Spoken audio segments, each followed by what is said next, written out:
a regular viewer of my channel popped by to play a game with me.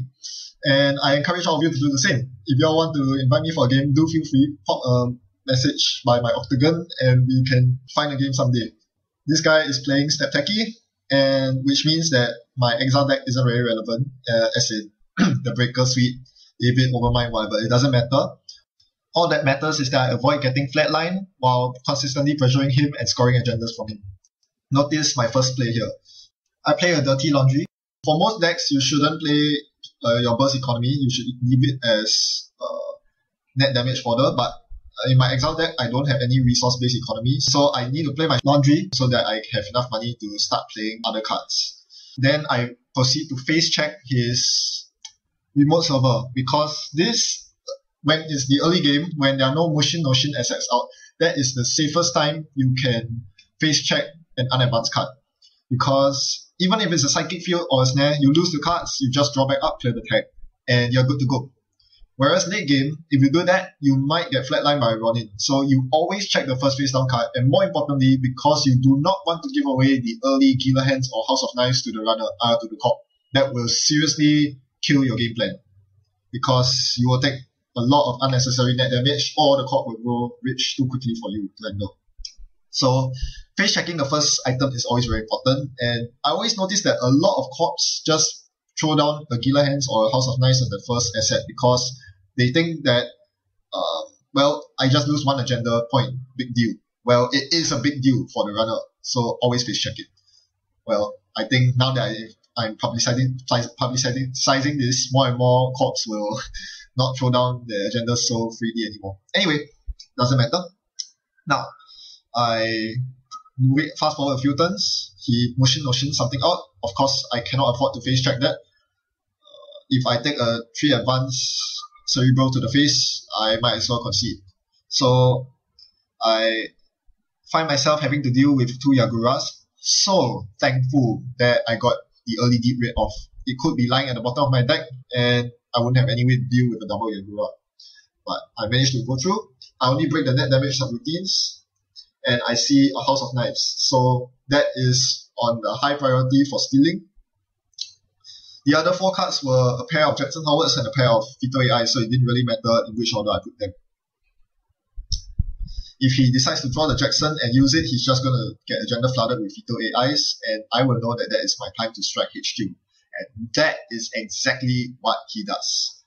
He uses Jackson Howard, and I'm very sure he gets a shot right now as he has to contend with 2 Fetal AIs. So now it's time for me to steal them. I run, and I mod in a new Overmind. Modded is a fantastic card for burst economy. I wonder why I didn't even include it in the first place. It really helps in installing Overminds and Davids from your hand, especially after a quality time. And yeah, the only problem with it is that it doesn't synergize with prepaid voice pad. But well, look at me, I don't even have a prepaid out yet. Alright, so it installs a face down. I hope it's not an agenda. It turns out to be an agenda. Whoops. Well, okay, so he gets the Gila Hands off. Unfortunate for me. But I do know that he's still flooded with 2 Fetal AIs. Now, a smart corp at this point would dump 1 Fetal AI into archives. I mean, as many agendas into archives as possible.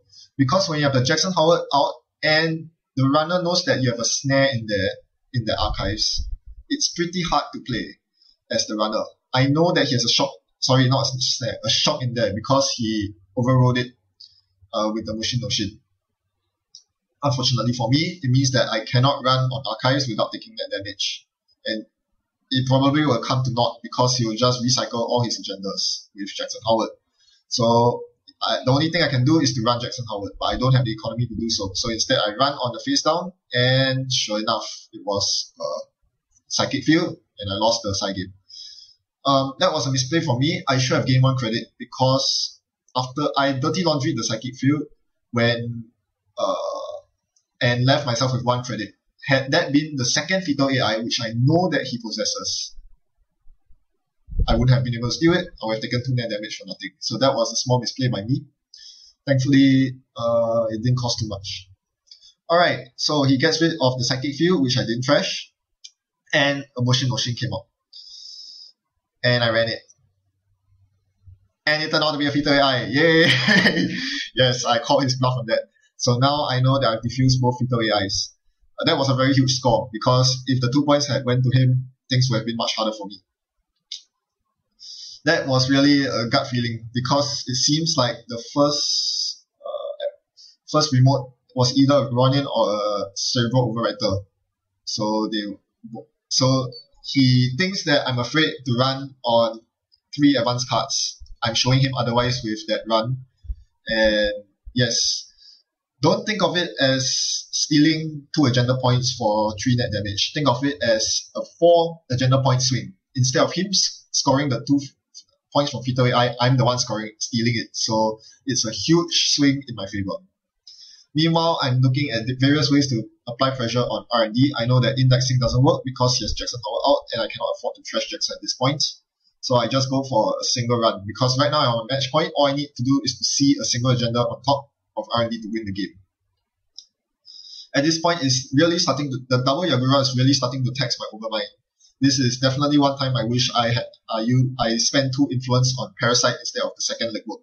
Legwork is useless against this deck. I've been dumping them every time I saw one, because legwork into HQ is a sure way to die. Dumb way to die. Alright, so he has been slow advancing that remote, the 4th remote. I'm not sure what it is, but he's really making it look like a Ronin. Meanwhile, I browse my deck to see how many scavengers there are.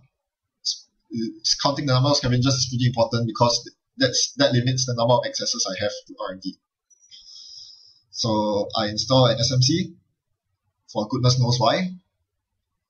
I typed in chat that this was so hard because I couldn't decide whether I should run that remote. Usually I challenge 1 or 2 advanced remotes, because worst case I take 1 or 2 brain damage. That won't do much to me.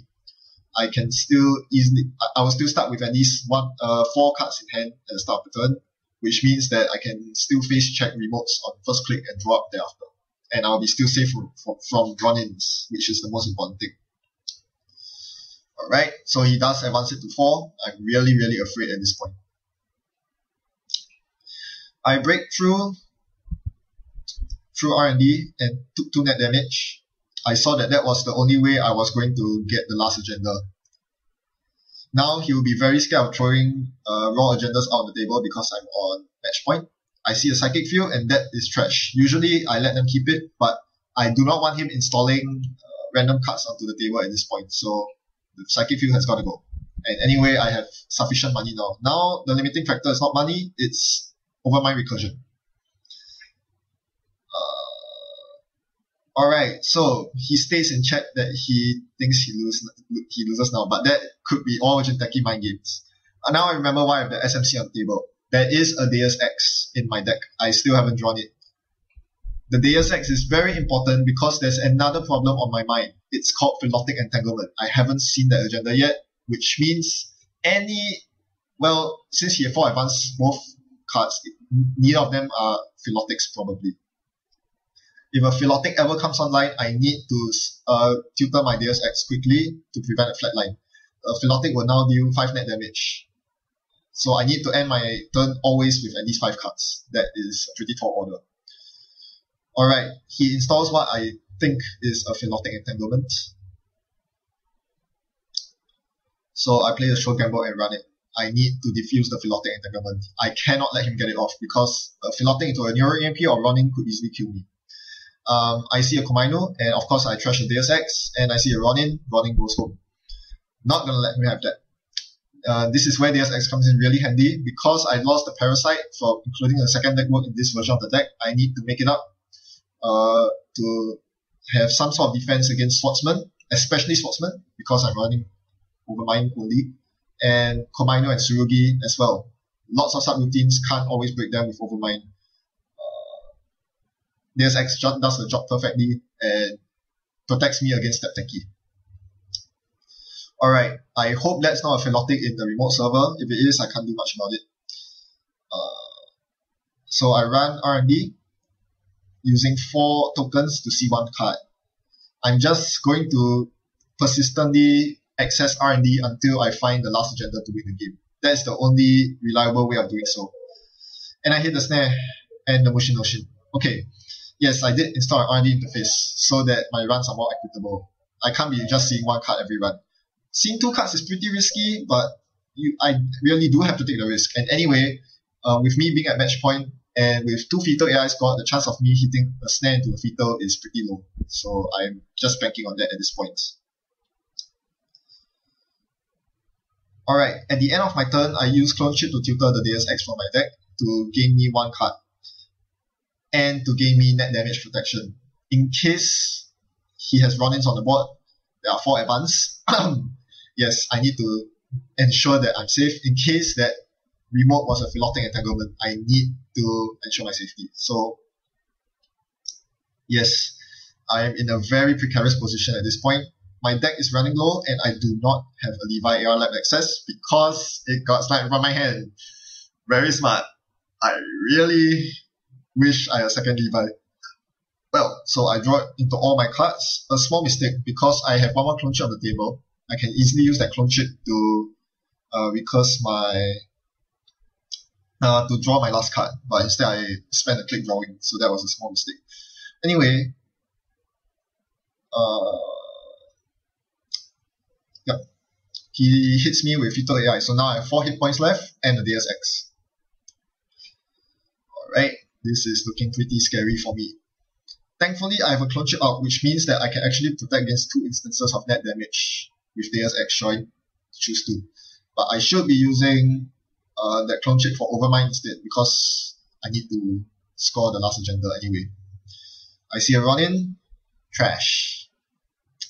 Interesting. I've trashed 2 run-ins now. So the chances of... So I don't think he has 2 run-ins on the table. I mean, he definitely does not have 2 run-ins on the table.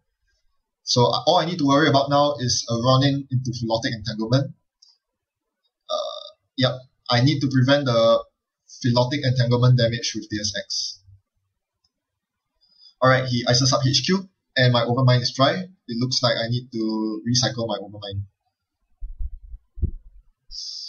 Oof, tough spot here. Even though I'm on match point, it doesn't seem like I'm too close to victory because I have very limited options when it comes to breakers. If I recur my Overmind, I can only get through hit R&D once. Think about it. Because I need to spend 4 tokens to get past the 2 Yaguras, so I'm really hedging my bets here. I can only make 1 more run of R&D and that's it. It's go big or go home by that. So I do tilt up the Overmind and make 1 final stand. Paying 2 credits for pub and 4 tokens on the Yagura to see 2 cards. If neither are agendas, I'm screwed. Here goes nothing. House of Knives, game over. Ooh, man, that's tough. Wow, okay. Well, turned out to be a game of luck in the end, but isn't that always the case against Stabteki? Well, turns out that I actually had a pretty good read on him, and if not for the good reads, I would probably have just lost the game outright. Here is the screenshot of his entire board. Turns out that both of his 4 advanced stuff were all Cerebral Overwriters, and he was very miffed that I did not run into any of them. He played 3 Mushin Noshins, and I hit the 1 correct Mushin Noshin, the one that was the Fetal AI, so that was extreme luck on my part. And he never was able to get his run-ins up to speed. I either trashed it from his hand or diffused them before he was able to get any advancement counters on it. It also really helped that I limited the amount of damage he could do by stealing all his agendas when they came on board. That is the best way to win against Stabteki, really, to steal the agendas on the table.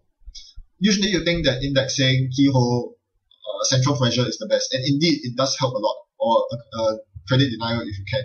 But at the end of the day, you cannot underestimate the power of agenda point swing when that 1 point that was supposed to be theirs become the 1 point that is yours. That's a huge difference. If he managed to get Philotic Entanglement on the table, the game would have been very different, I must say. 5 net damage, no joke. Well, that is always something that you have to keep in mind when you're playing against Stabteki. Where is the Philotic Entanglement? And that is why keyhole and indexing are so good. They give you a very good shot of taking out that single philotic in the deck that is causing all the problems, especially when you're at match point, when you have a lot of agendas in your score area. That is when you're most vulnerable to getting flatlined outright. And of course, needless to say, being Exile, I'm in a very good position to defend against Stabteki shenanigans with Deus Ex to counter any big burst of net damage and clone chips to recover individual cards because he might snipe me down with individual neural EMPs depending on how he built his deck. Deck composition certainly helps if you tag against Stabteki, but at the end of the day, it's all about getting a good read on what they place on the table and running early. That's very important. Make sure they don't get their first house of ice or killer hands out. So yeah, this will be very different once Chronos Project comes out, of course. Hopefully, I don't have to deal too much with that. Exile will cry if his entire heap, ironically, goes into exile. Thanks for watching. Happy net running.